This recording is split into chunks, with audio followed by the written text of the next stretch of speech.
This is the IBJ podcast for the week of May 20th, 2019. I'm Mason King.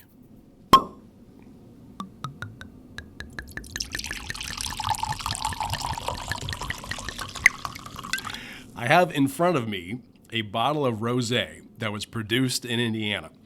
Now, of course, if you follow Indiana wine culture at all, you don't need to see the label to guess that it's from Oliver Winery in Bloomington. Established in 1972, Oliver is by far the largest winery in the state.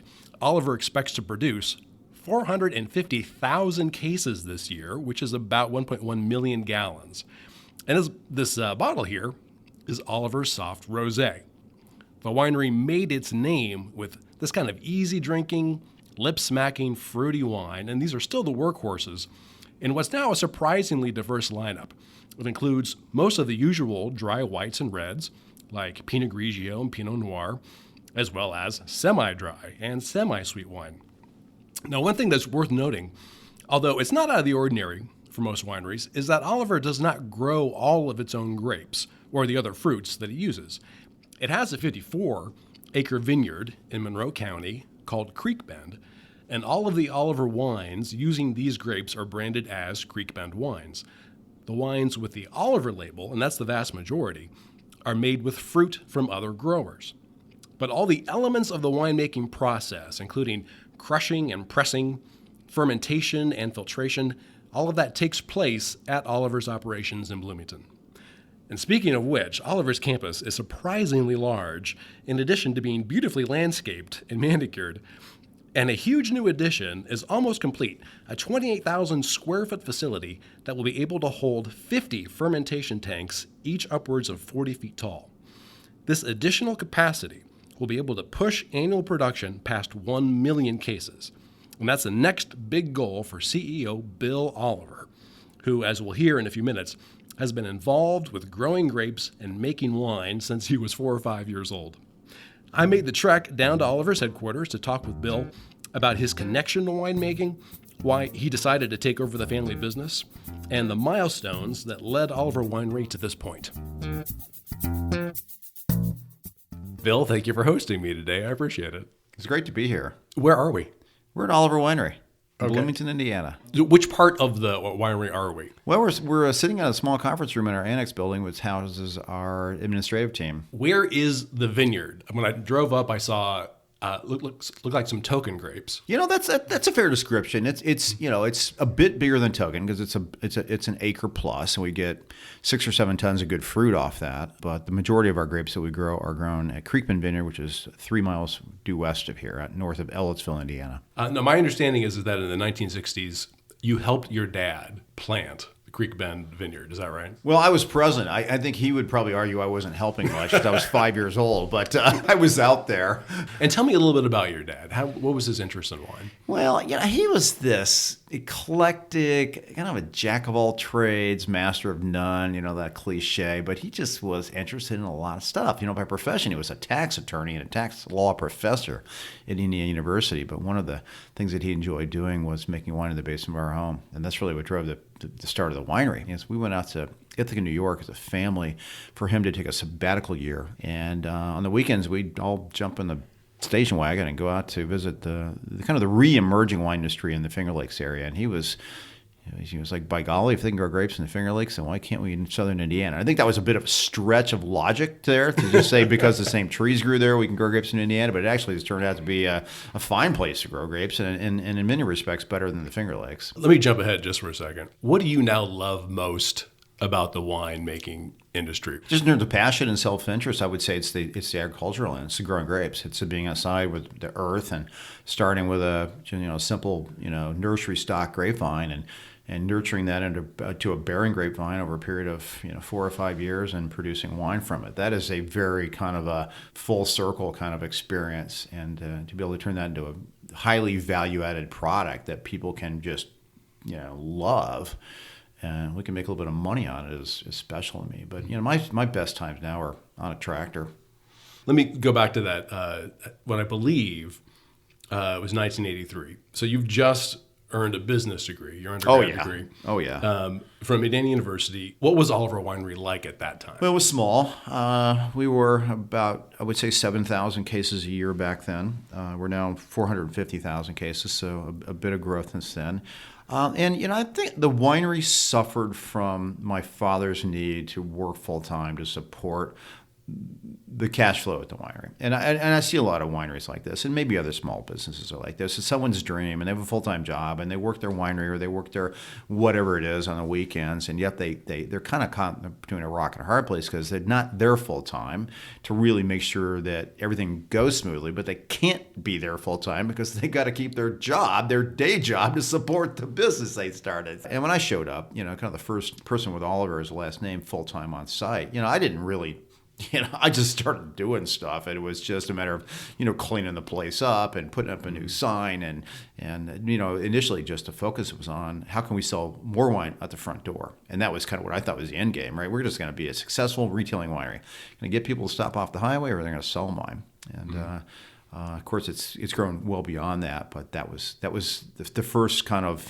business plan for me. The goal was pretty modest: sell wine at the door. Oh yeah, and there's some wineries that are sell giant amounts of wine at the front door, and we sell a pretty good amount out now. I think that the whole distribution part of it, where we're selling wine in 27 states, just kind of happened to us, at least initially. It was just kind of like, whoa, look at this growing opportunity over here, and then we started paying attention to it, and wow, that's kind of what drives us now, and that's about 93% of our sales right now is what we sell through distribution. If we go from 83 to today, were there one or two decisions that you think were the most impactful, most important to get to where you are today? One is, I think, starting early on and understanding that winery visitation is not about selling wine, it's about providing a customer experience. And that's been, and it's kind of a duh, I think really, but it's not patently obvious to a 23-year-old when he gets out of business school. And that's still an ongoing process to make sure that visitor experience is outstanding, and that ultimately the goal of the people leave with wine, that we forge a long-term relationship with consumers because of their positive experiences they had at the winery. I would think also in terms of what kind of the evolution of our thinking is to be very goal and stylistically consistent in our winemaking philosophy, that we really become, sort of thinking about where does Oliver Winery fit in the world of wine, and being very deliberate about making the right wines for the consumer that's open to a wine made in an unusual place like Bloomington, Indiana. If I'm remembering the map of your vineyard correctly, you've got at least 20 varieties. Am I even saying Yeah, I think right? you're probably looking at 20 blocks that are okay. maybe more like a dozen varieties. And we've actually simplified that over the years. And we really a mindset to explore what's possible with Indiana-grown fruit, and wine made from Indiana-grown fruit. And not everything worked. Right? I mean, there were things that didn't work from a viticulture point of view, like the winter hardiness or disease resistance or some other just functional thing in the vineyard didn't work. Or maybe it was the wine. Maybe it was like we were growing a variety that people really aren't, they're not buying it, all right? I mean, literally at the end of the day, as we joke, that the cash register is going to drive those decisions because it doesn't matter how much I like it. If the consumer's not buying it, that's probably not something we need to continue to do. So we've reduced the number of varieties at Creekbend, probably by 30% in the last several years. Well, it seemed like you have a pretty diverse product line. I mean, you have some of the more conventional dry wines. I mean, there's a Cabernet Sauvignon, there's a Sauvignon Blanc, I think there's a Merlot, there's, all the basic stuff you'd see. And then there is you describe what the balance of the as winemakers, it drives us crazy because we do make just about everything from just your classic vinifera, kind of a California, tasting room set. Most of the grapes that we grow at Creekbend are interspecific varieties, better adapted to our climate, and make really interesting wines, really beautiful wines, and distinct from vinifera, which I think is a positive quality. I think in a world where people are looking for something new, that they should be excited about what we're selling out of Creekbend, which would be grapes like Chambourcin and Crimson Cabernet, Cabernet Doré, beautiful new grape varieties that thrive here.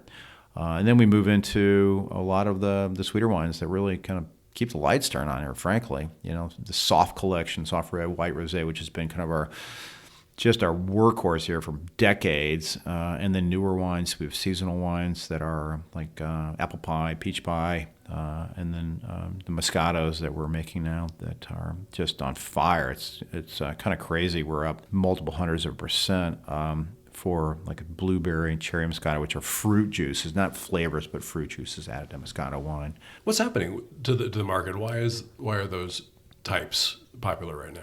You know, there has been a legitimization of sweet wines that's happened, and I like to say we caused it, but I don't think we did. But I think a lot of the big players got into the sweet wine business and sort of like said, hey, it's okay to like sweeter wines, and Moscato being kind of the champion of that, you know, in the sweet wine world right now.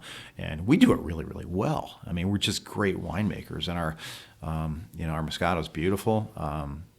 The fact that I think we're just really thoughtful about what we want wine to taste like. We don't want it to be cloyingly sweet. We want it to be balanced. We want the flavors to be prominent but not kind of knock you over, kind of subtle. I think they're sort of sweet wines with a bit of sophistication and then really good branding. They're going to make the bottle beautiful. Hey, this is a good point in the conversation to take a quick break.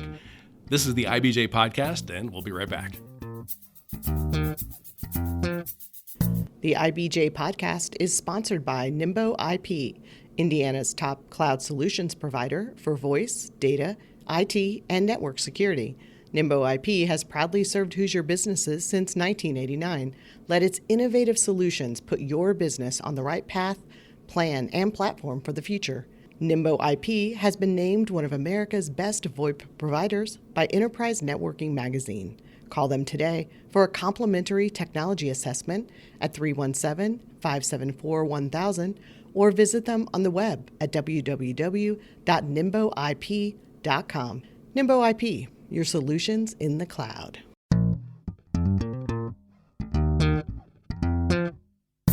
Welcome back. I'm Mason King. Again, I'm with Bill Oliver, CEO of Oliver Winery.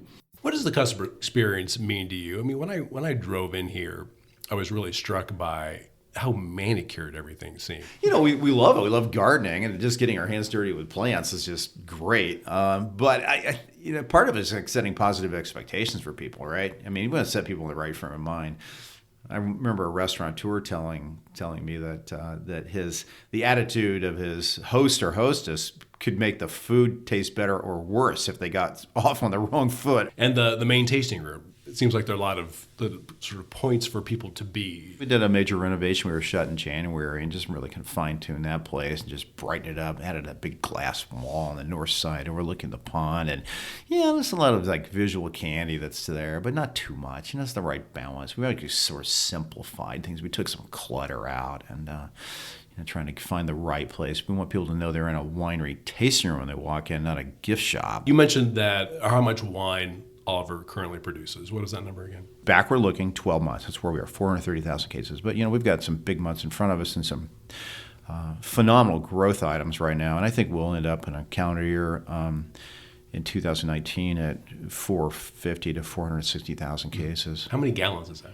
Well, multiply it by 2.38, like 1,150,000, somewhere in that kind of number. And that was the Wine Business Monthly, which is kind of our big national trade magazine, put us at 44th largest U.S. winery. And by far the biggest in Indiana. By far. But 44th in the nation is 44th in the huge. nation. And you mentioned your sales reach. Where in the United States can I find Oliver wines? Well, we're 27 states, and I would, draw, Colorado up to, the Dakotas, and Texas over to Florida, up to Connecticut and Massachusetts, with a few holes. There's just a couple places we've not gone into because we didn't have the right distributor alignment, or maybe there was some state laws, some regulations, or we felt like the population density didn't really worth servicing that market. Because when we go into a place, we got to think, all right, is there enough people there for us to send a sales guy in, right? I mean, that kind of like rules out Wyoming. If you take a look at giant wine markets like Texas and Florida, that's a no-brainer, right? There's a lot of people you can get to and make it worth your while. How long ago was it just an Indiana operation? 2000. Okay. Year 2000. Well, we built a new building because we had some inquiries from Illinois and Kentucky both from distributors about potentially going to those markets, and put up a big new production building, and then we're quickly in about another 8 states. Is it just about finding the right distributors? It's a lot about finding the distributor, absolutely. And, it's a challenge for all wineries when a distributor has 500 or 1,000 brands in their book and their portfolio of things they sell is how do you get their share of mind? And especially for the new guy, come knocking on the door, hey, we want you to sell our wine. They're like, why? In Indiana, we're a big brand. In Ohio, we're a fairly big brand. In Kentucky, we're a big brand, and their distributors are eager to hear what we have to say and work hard for us. And we get way further afield where we're kind of the new guy or a smaller player, and it's tougher to get that share of mind. That's completely understandable. Did I read this right, that I can get your wines at Target? Yep, Target, all the big chains, of course, and that's, across the country, that's where the majority of wine is sold. So we've got good relationships with Target and Kroger and the Walmart organization and Meijer and H-E-B in Texas and down the list. Wow, how do you do that? Well, we've got a person that's dedicated to that. We have a key account manager, and the key account manager is responsible for managing those relationships and making those appointments and traveling to talk to them. It mostly boils down to you have a compelling product. I mean, we could talk about how do you sell stuff, and it doesn't matter if the product, if the buyer for Walmart or Target or you name it, you hand them the bottle of wine, they look at it and go, I've already got 400 of these. What do I need yours? We come in with something unique, and they just instinctively know, oh yeah, this would sell. And then we also come in with data, and that's a big thing. Success breeds success. And I've got, Indiana sales data that would help me make my argument in Ohio. And if I'm successful there, then I just kind of I would call it dominoes into the next state. In Texas, we've got a private label product called Port Swing, which H-E-B sells, which has done, remarkably well. And H-E-B is the big player in Texas grocery. And because that's worked well for them, they're a lot more likely to respond to our emails, take our phone calls, and let us come in for an appointment, right, to talk about the next product, which, we exploit those opportunities. So, So my understanding is, in terms of goals, the next big one is to hit 1 million cases. That's a few years away, Okay. but solid growth will get us there. We're, knocking on 500,000. I don't think that's tough. We've got a building under construction that is a 1 million case facility. That sounds deceptively simple. Let's just build a bigger building. Yeah, we'll we've got a sell more history of wine. that, though. We got a history. I remember the bottling line we built in 2000, which is still substantially the bottling line we use today, which I call the Hail Mary pass of the year 2000. I'm just like, hope this goes well. It's all about how much risk you want to take, and I think we've been appropriately bold. Yeah, so we walked by this building when we were walking here to the office. And about how close is it to being finished? Oh, we're months. I would expect that this would be fully operational by the end of the summer. Yeah, and that's when the fruit juice starts rolling in, right? Yeah. So that's kind of, you imagine all across the country, there are wineries that are scrambling to be ready by August, right? And again, this building will allow you to do what? It is to grow. The building we're building right now is based upon a realistic sales outlook and what kind of resources do we need? What capital expenditures do we need to make to be able to satisfy that sales projection? I think you said it was a 1 million case building. Is that how you? Well, we're going to have it is. We're not pulling all the tanks in there initially, but when it was fully outfitted, we have currently about 1.4 million gallons of tank capacity. That building will hold 1.8 million gallons. So yeah, right, more than doubling our tank capacity. A new bottling line will go in there. Winemaking offices. According to your projections, how quickly could you get to 1 million cases a year? 5 years? Wow, double in 5 years? Yeah, I would think so. I mean, that's not that much of a compounded growth rate. How much is the investment? $8.5 million. Oh, wow. Yeah. I would assume that's your biggest single investment in the history of the business. Yeah, this is the great Hail Mary toss of 2019. So come back in 5 years. Is that cash you had in your back pocket, or did you have to get financing? It is. We are a bank and debt-free organization. Is that right? So you really paid in cash? Yeah, we are very proud of our financial statements. I mean, that we can pay as we go. Boy, you sleep better, don't you? You really do. And that's not to say we were always that way, but currently we're a self-financed organization. How many employees do you have right now? 105. Now you, and I see if I got the year right, 2006 became, according to your website, 100% employee owned. What does that mean? Yeah, we are an ESOP. So we are. My wife and I made that decision in 2006 to do that. It was, that was a personal decision with a whole lot of factors weighing into it. But it looked like the way for us to transition the business in the best interest of ourselves and our employees was to become employee-owned. And you could talk about ESOPs and how they're structured forever, and it's a fairly complicated legal kind of structure, but really what the winery operates as is now as a retirement plans for the current employees. How old are you? 59. Are you at the point where you have a succession plan already? Well, the ESOP is a succession plan in terms of what? In terms of ownership, in terms of so that's it. Yeah, if you get hit by lightning on the tractor tomorrow. The succession plan is now kind of from a management structure has been fully executed. There is absolutely no, I feel like I'm important around here and my input is valued. That were I to be abducted by aliens this afternoon, Oliver Winery would continue to thrive. Okay, well, on that morbid note, we'll end the discussion. Thank you so much, Bill. I appreciate it. Oh, it's been fun. Thank you so much. My thanks again to Bill Oliver. Hey, before you get on with your week, I wanted to draw your attention to some of the other lead stories in this week's edition of IBJ. Reporter Mickey Shuey runs through a plan to extend a recreational trail and speedway that community leaders say will jolt property values and spur development in several aging neighborhoods. Also in this week's issue, John Russell explains why state officials, who long have boasted how Indiana is one of the most business-friendly states in the nation, are planning on raising permit fees from levels established 25 years ago. And Lindsay Erdoty details how state legislators have established rules for the fledgling car-sharing industry. It's not so much Uber or Lyft as it is budget or enterprise, but with an Airbnb twist. And again, you can find all these stories in the copy of IBJ that you undoubtedly have delivered to your home or office, and at IBJ.com as well. And remember, to get unfettered access to all of IBJ's award-winning business content, just hit the subscribe button. Thanks again for making time for the IBJ podcast, which is edited by Leslie Weidenbenner. I'm Mason King, and we'll be back again next week.